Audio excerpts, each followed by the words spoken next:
Hey, it's Tommy from Pitch Up Look Sharp, and I'm in lovely Pembrokeshire. Check out those bulls in the background.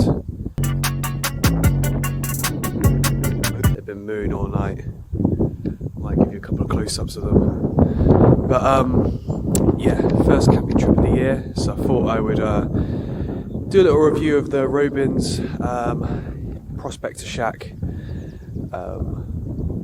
Anyway, check it out and see what you think.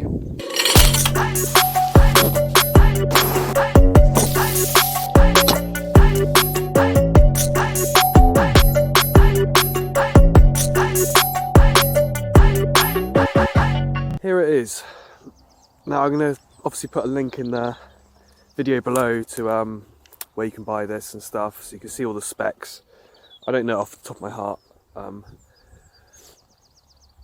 You can see I've got the log burning stove. Check out the video, which I go into a lot more detail about that. That is one of the big reasons I bought this tent, was for the stove, the fact it's manufactured for that purpose. Here it is. It's obviously it's called a Prospector shack, so it's done in this old-fashioned style.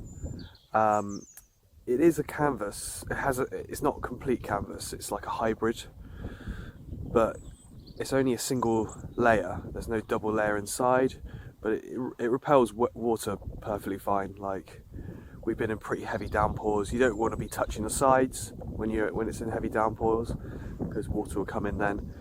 But it's more than good enough.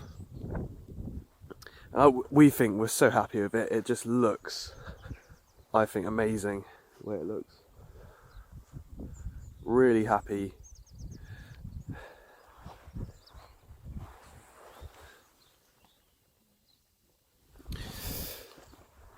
Yeah, so a couple of reasons. I'll just go through the reasons I bought it.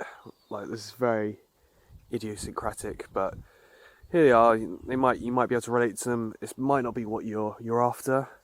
Basically, we obviously wanted a tent, and we wanted a tent with a log burner you can have inside. We wanted a tent you could stand up in, and we wanted a tent that was big enough for all our stuff, to have it comfortable for long stays, so it's nice and comfortable, without getting one of these like massive ones, because there's only two of us. Now this is, you can stand up in here inside the front. You can see we've got our gear laid out in our little, like, we've got this down to a military fashion now when we set up. But you know, we can get our double bed in here. Check out a video about that, because I do a separate one about how comfy that is. It leaves enough room in here, so we can get this table in the corner. We've got storage underneath. We've got the fire over there, and you can obviously mix up this space depending on like your camping, what you need when you're camping. Like, we've had it before where we needed to get lots of people in here because it was raining, so we flipped the bed on its side and then brought the table into the middle and had loads of people in here because it's quite big. Again, the dimensions will be in the link below. Another great thing with this tent, a lot of ventilation.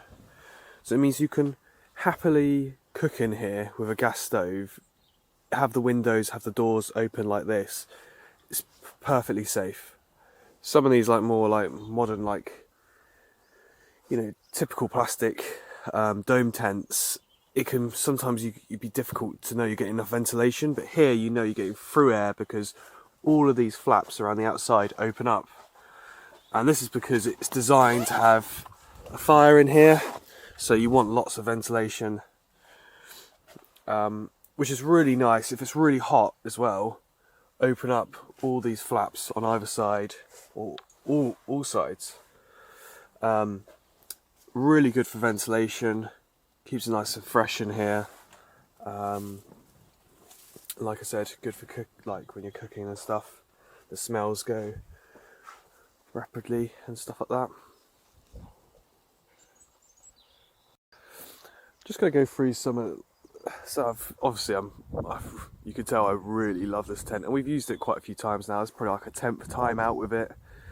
I'm just going to run through some of the cons. Probably the biggest con is the setup. Now, you have to be quite tall to set this up. I'm just under 6 foot, and my girlfriend's, I can't remember, like 5 foot something.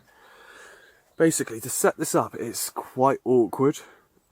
It's essentially with these metal bars,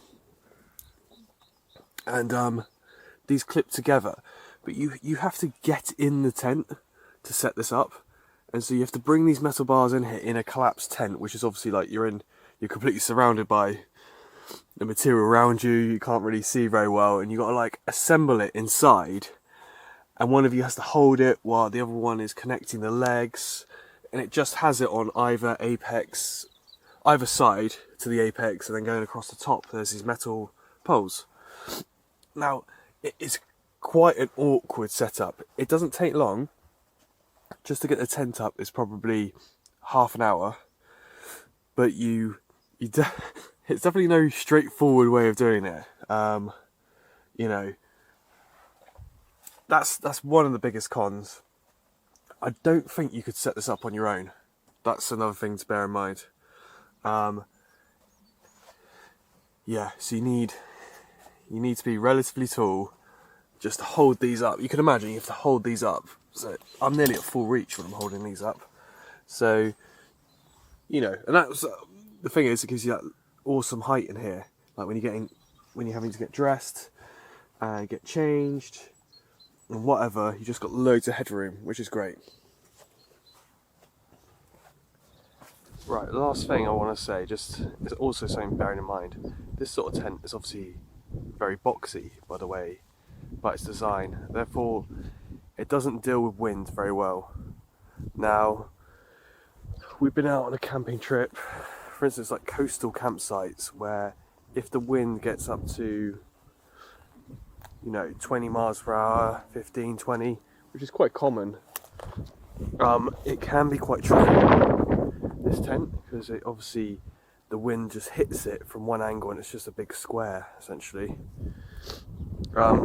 Something bearing in mind, it does make it quite noisy inside, because you've got all the flapping sheets and the sort of metalwork creaks.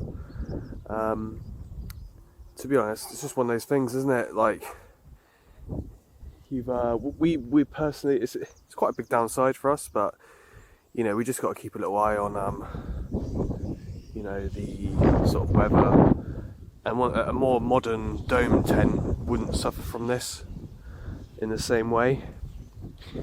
But yeah, something bearing in mind if you consider one of these. Not great in windy conditions. Apart from that, I think it's a spot on tent. So yeah, that's just like a quick run around the tent. A few of the pros, the cons, and why we went for it. Again, it's so subjective to whatever you're looking for. It's obviously a big, bulky tent, so you're not going to wild camp with something like this. It's for driving to a campsite and dropping it off. Really nice tent. I think it's well worth the money. You could buy bigger versions, which we would never look at. But I think scout groups use bigger versions, and then you could join them together and have these whole long, big, large tents to sleep loads of people. But yeah, no, this is perfect for us for glamping, sort of relaxing camping with all the pros, keep it cushy. Anyway, hope that's been helpful, and take care.